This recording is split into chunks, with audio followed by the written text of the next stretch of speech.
اپنے مال کے ساتھ علم کو سمیٹتے رہے۔ حضرات گرامی قدر آج بہت لوگ جو ہیں وہ الٹے راستے پر چل نکلے ہیں۔ وہ کیا کر رہے ہیں؟ وہ علم کے ذریعے مال کو سمیٹنے کی کوشش کر رہے ہیں، حالانکہ ان کو اپنے مال کو علم کے حصول کے لیے لگانا چاہیے۔ حضرات گرامی قدر میں نے اپنے گرد و نواح کے اندر بہت سے ایسے لوگوں کو دیکھا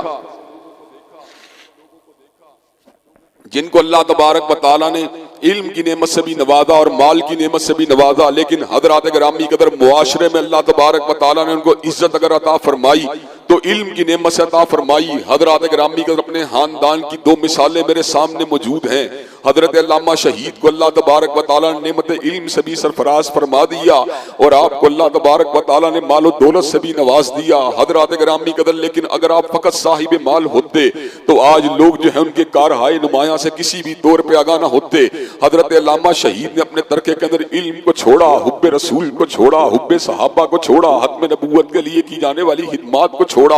اس مرکز کو چھوڑا، اس مصلے کو چھوڑا، خیر کی باتوں کو چھوڑا۔ حضرات گرامی قدر آج آپ لوگ یہاں پر نمازوں کو ادا کر رہے ہیں، میں بھی نمازوں کو ادا کر رہا ہوں، خطبے کو دے رہا، آپ خطبے کو سن رہے ہیں۔ انشاءاللہ یہ خطبے دینا، یہ نمازوں کو ادا کرنا، اس مرکز کا بنا لکھنا، اس مرکز کی توسیع کے لیے کردار کو ادا کرنا، یہ ساری کی ساری چیزیں انشاءاللہ العزیز ثم انشاءاللہ العزیز حضرت علامہ شہید کے لیے صدقہ جاریہ ہیں۔ حضرات گرامی قدر مالدار جو آدمی ہوتا ہے اس کے اعمال کا سلسلہ اس کی موت کے بعد اکثر و بیشتر منقطع ہو جاتا ہے، سوائے اس صاحب مال شخصیت کے جس کا تعلق اللہ کے ساتھ ہو، جس کو پتا ہو مال کے ذریعے آخرت کو کیسے سمیٹا جاتا ہے، جس کو پتا ہو مال کے ذریعے آخرت کو کیسے خریدا جاتا ہے، جو اپنے مال کو مدارس کی تعمیر میں لگاتا ہے، جو اپنے مال کو مساجد کے قیام میں لگاتا ہے، جو اپنے مال کو سرائے خانوں کے قیام میں لگاتا ہے، جو اپنے مال کو پانی کے کنووں کی کھدوائی میں لگاتا ہے، جو اپنے مال کے ذریعے لوگوں کی خدمت کے پروجیکٹس کا آغاز کرتا ہے۔ حضرات گرامی قدر اس کا مال یقیناً اس کے لیے صدقہ جاریہ ہے،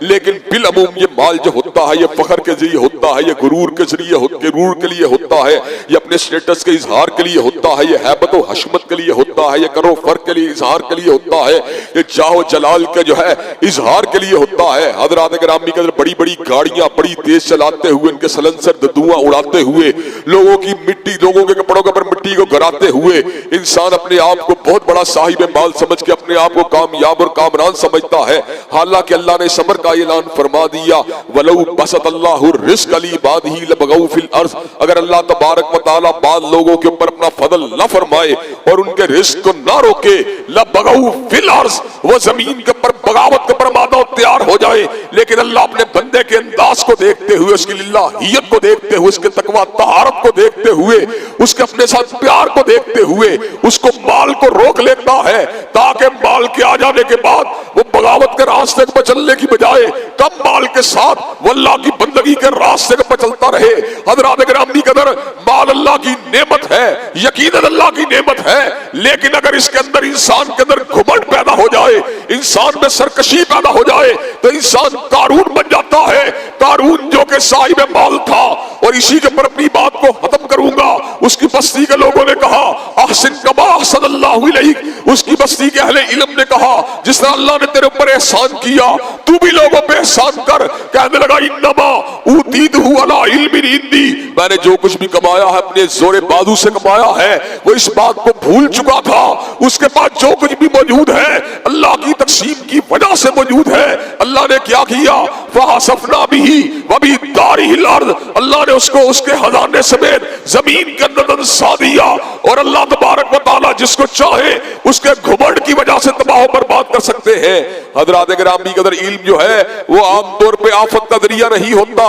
لیکن اگر علم کے اندر بھی گھمنڈ آ جائے، انا ولا غیری کا اظہار آ جائے، علم کے اندر بھی ریاکاری آ جائے، تو علم بھی انسان کی تباہی کے اوپر منتج ہو جاتا ہے۔ علم کے تقاضے کیا ہے، علم کی ذمہ داریاں کیا ہے، علم کے بعد کیا ہونا چاہیے، انشاءاللہ ان گزارشات کو آپ حضرات کے سامنے آئندہ خطبہ جمعہ میں رکھا جائے گا۔ اللہ تبارک و تعالی ہم سب کو نعمت علم سے سرفراز فرمائے اور علم کے مطابق عمل کرنے کی توفیق دے۔ وآخر دعوانا الحمدللہ رب العالمین۔ الحمدللہ نحمده ونستعینه ونستغفره ونؤمن به ونتوکل علیہ ونعوذ باللہ من شرور انفسنا ومن سیئات اعمالنا، من يهد الله فلا مضل له ومن يضلل فلا هادي له، واشهد ان لا اله الا الله واشهد ان محمدا عبده ورسوله۔ اما بعد فإن خير الحديث كتاب الله وخير الهدي هدي محمد صلى الله عليه وسلم وشر الأمور محدثاتها وكل محدثة بدعة وكل بدعة ضلالة وكل ضلالة في النار۔ حضرات گرامی قدر، اللہ تبارک و تعالیٰ کی ان گنت اور بے پایاں نعمتوں میں سے نعمت ایمان کے بعد علم بھی اللہ تبارک و تعالیٰ کی بہت بڑی نعمت ہے۔ اللہ تبارک و تعالیٰ نے جناب داؤد اور جناب سلیمان علیہ السلام کو نعمت بادشاہت بھی عطا کی تھی، لیکن یہاں پر اللہ نے اپنے فضل بے پایاں کا ذکر کیا اور دیگر مخلوقات پہ ان کی فضیلت کا ذکر کیا۔ وہاں پر اللہ نے الفاظ کہے وَلَقَدْ آتَيْنَا دَاوُودَ وَسُلَيْمَانَ عِلْمًا وَقَالَ الْحَمْدُ لِلَّهِ الَّذِي فَضَّلَنَا عَلَى كَثِيرٍ مِّنْ عِبَادِهِ الْمُؤْمِنِينَ۔ ہم نے داؤد اور سلیمان علیہ السلام کو علم دیا تھا اور انہوں نے اللہ کی بارگاہ میں آ کے الفاظ کہے اللہ تیرا شکر ہے کہ تو نے اپنے بہت سے بندوں کے اوپر ہمیں علم کی نعمت کے ساتھ فضیلت دی ہے۔ حضرت آدم کی فضیلت کی وجہ بھی علم تھا، اور علم ایک واحد ایسی چیز ہے جس کے بارے میں اللہ تبارک و تعالیٰ نے حضرت رسول اللہ کے اوپر اس وحی کا نزول فرما دیا، قل ربی زدنی علما، کہ آپ اللہ تبارک و تعالیٰ کی بارگاہ میں آ کے دعا کیجئے کہ اللہ تبارک و تعالیٰ میرے علم میں اضافہ فرما۔ سیدنا علی سے منسوب شعر ہے رزینہ قسمت الجبار فینا لنا علم وللجہال مال، کہ اللہ تبارک و تعالیٰ کی ہم تقسیم کے پر راضی ہیں کہ اس نے ہمارے لیے علم کو پسند کیا اور جاہلوں کے لیے مال کو پسند کیا۔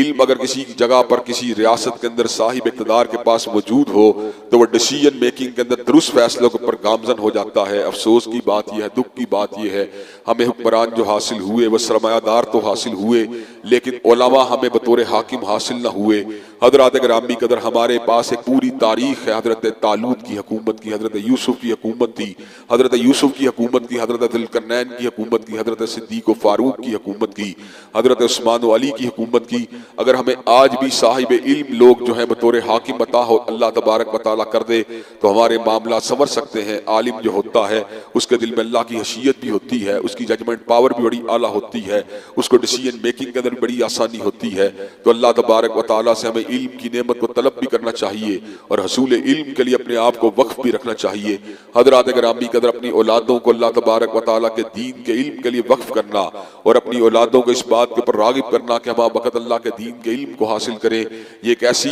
جو ہے نصیحت اور ایسی وصیت ہے جس کو اللہ تبارک و تعالیٰ ان لوگوں کو توفیق دیتا ہے جن کو اللہ نے علم اور حکمت اور شعور سے نوازا ہوتا ہے۔ وگرنہ عام طور پہ لوگ اپنے بچوں کو مال کی رغبت تو دلاتے ہیں لیکن علم کے حصول سے دور رکھتے ہیں۔ ہم عام طور پہ علم کے لیے ان لوگوں کو وقف کرتے ہیں جو لیگرڈز ہوتے ہیں، جن میں معذوری جسمانی یا جن کے اندر عقلی معذوری پائی جاتی ہے، حالانکہ علم جو ہے وہ انبیاء کی میراث ہے اور اس کے حصول کے لیے اپنی اولادوں میں سے بہترین ٹیلنٹڈ قسم کے لوگوں کو جو ہے وہ ان کو وقف کرنا چاہیے۔ الحمدللہ ثم الحمدللہ، حضرت علامہ شہید کی باقیات کے اندر یہ بات بھی شامل ہے کہ آپ نے اپنی اولاد کو جہاں پر دنیا کی تعلیم دلوائی وہاں پر آپ نے اپنی اولادوں کو علم دین کے ساتھ تمسک اختیار کرنے کا راستہ بھی دکھلایا۔ حضرات گرامی قدر، مجھے یہ بات یاد ہے میں یونیورسٹی کے اندر موجود تھا تو اللہ تبارک و تعالیٰ نے علم کی طرف راغب کیا اور آج اللہ تبارک و تعالیٰ کے فضل و کرم سے میں اس بات کو سمجھتا ہوں اگر میں آج کتنا بھی بڑا انجینئر کیوں نہ ہوتا، کسی محکمے یا کسی ڈپارٹمنٹ کے اندر چیف انجینئر بھی کیوں نہ ہوتا، تو شاید میں آج اس طرح کنٹریبیوٹ نہ کر سکتا جس طرح اللہ تبارک و تعالیٰ نے کتاب و سنت کی خدمت کے لیے آج مجھے موقع دیا ہے۔ ڈاکٹر ذاکر نائک MBBS ہے لیکن اللہ تبارک و تعالیٰ نے ان کو علم کے لیے قبول و منظور فرما لیا۔ ان کی زبان میں لکنت تھی، ان کی والدہ نے ان کے لیے دعا کی کہ اللہ تبارک و تعالیٰ میرے بیٹے کو قبول کر لے، تو اللہ نے لکنت والے بیٹے کو اس وقت انٹرنیشنل لیول کے اوپر بڑے ترین سپیکرز میں شامل فرما دیا۔ حضرات گرامی قدر، اپنی اولادوں کو علم دین کے لیے وقف کریں۔ علم انشاءاللہ دنیا اور آخرت کی سربلندی کے لیے آپ کے کام آئے گا۔ اللہ تبارک و تعالیٰ ہم سب کو علم کی نعمت سے جو ہے وابستہ ہونے کی توفیق دے اور نعمت علم جو ہے اس کو اجاگر کرنے والے لوگوں میں شامل فرمائے۔ ان اللہ یامر بالعدل والاحسان وایتاء ذی القربى وینہی عن الفحشاء والمنکر والبغی۔ سبحان ربک رب العزۃ عما یصفون وسلام